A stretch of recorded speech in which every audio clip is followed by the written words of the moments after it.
The presentation and unboxing experience of your product can add a lot of value to your product and help you to further differentiate your product from your competitors.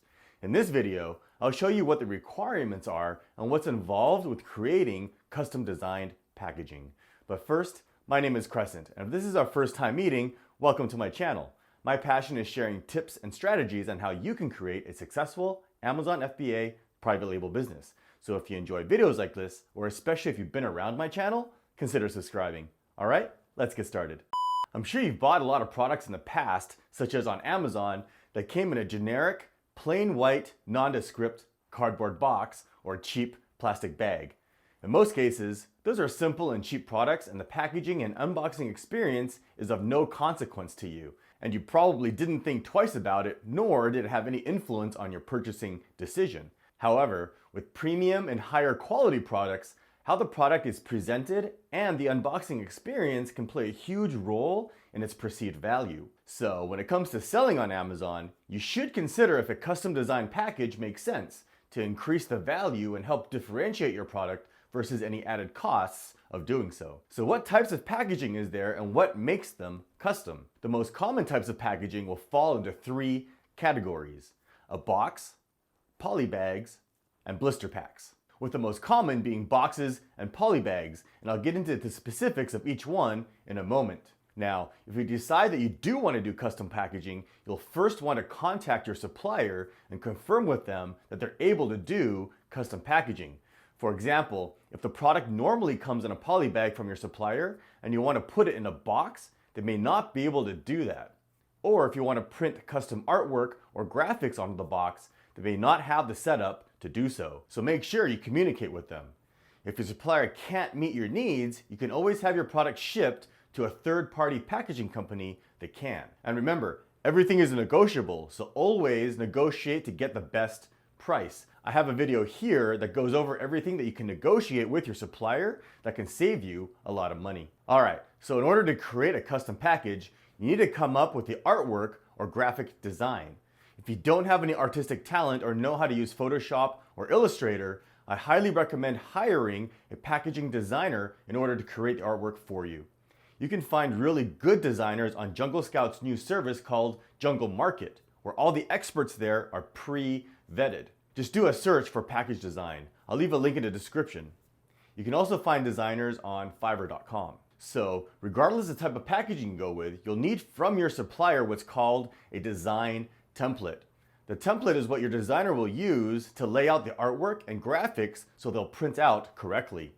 So for example, let's start with the box as it's the most complicated. All right, so this is what a typical design template is going to look like for a box. Now the actual design is going to vary depending on the type of box you have, but you'll see here that your supplier is going to send you this template that shows you how the box is going to get cut with these bolded lines, and the dotted lines is where the folds are going to be. Now your designer is going to be able to look at this template and use it to orient the graphics and the artwork or any accompanying text correctly. So you can see where the front side is, the back side, and the top and bottom, for example. So everything's oriented and laid out correctly. So once the box is folded up, everything will lay out correctly. Now you can see here's one with the artwork already laid on it. And you can see once it's folded up, all the artwork is going to look correct and face the right direction. One thing you want to take note of is when you're doing a design that the print and the way that it's cut may not always be straight. So there's the box cut line, which is this red line here, and there's what's called a bleed area, which is where you want to overrun the actual color on the box so that when the cutter comes down and cuts along the red line, if it's not perfectly straight, you won't get any empty spaces. Okay, so your designer is going to be aware of this. Now if I show you this one, for example, you'll see that there's a safe line, a trim line, and the bleed line. Okay, so the trim line is where it's actually going to get cut, and the bleed is where you want the colors to bleed over so that, again, when it's cut, you don't get any blank spots. Now what the safe line is where you don't want any text or pictures and logos to get too close or go beyond this safe line. Otherwise, when it gets cut, it might get too close or cut off the text or any artwork. Okay, so that's a box. Now for an insert card for a poly bag or blister pack is going to be really similar to the template for a box, except there's no fold lines or any cutouts necessarily. So you can see here that the same safe line, trim line, and bleed area is still there. So your designer is going to be aware of how it's going to be laid out and where to orient and place all the images and text.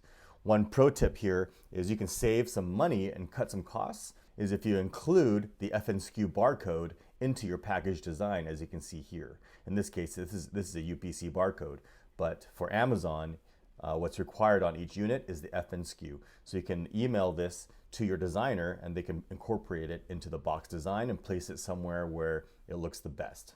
Okay, and another addition which you don't see on here is you can put the country of origin as well, because that's also required to be on each package. So you can put made in China somewhere on this design as well. Now, if you don't incorporate it into the package design, it'll have to be stuck on with a sticker, for example, and your supplier may charge you extra. And if you have Amazon do it, they'll charge you 20 cents per unit. So if you're unfamiliar with what a poly bag is and what an insert card is for a poly bag, you can see here, these are the typical bags or clear bags that you get with products in it. And from this image, you can see that there's a card in there with a design or graphics and artwork on it, and it's inserted into that poly bag. All right, and here's another example you can see here. It's a clear plastic bag with a printed card with the artwork and any text on it. And you can see here there's the barcode as well. Now, if you're not familiar with what a blister pack is, it's either a blister pack or a clamshell, as you can see here, or a blister pack that looks like this, and it's got the artwork on a piece of cardstock with a clear hard plastic shell that the product sits in, something like this.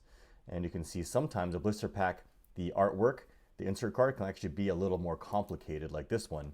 So it's got the backing here and a cutout for the front side of it to stick forward a little bit. It's actually one piece. So you can get a template from your supplier on how this is actually going to get laid out, and your designer can work with that. In other cases, though, it can be something just as simple as a piece of cardstock with your artwork printed on both sides, for example, and then the clamshell slips over or is actually glued onto it. Now, once your designer has completed the artwork, make sure you get the correct digital format that your supplier needs from your designer. Some suppliers will require the artwork in a vectorized format or PDF, so make sure your designer is aware of any requirements so your supplier doesn't charge you extra to do any additional work to convert the digital artwork. All right, I hope you found that helpful. Let me know in the comments if you have any questions. Thanks for watching. If you found value in this video, you know what to do. Hit that like button, leave a comment, and subscribe. And to make sure you never miss a video, click that bell icon to turn on notifications. There's also a link in the description to our community forums, which you should totally join. And if you're looking for more tips and strategy videos, click or tap over here. And as always, thanks for watching.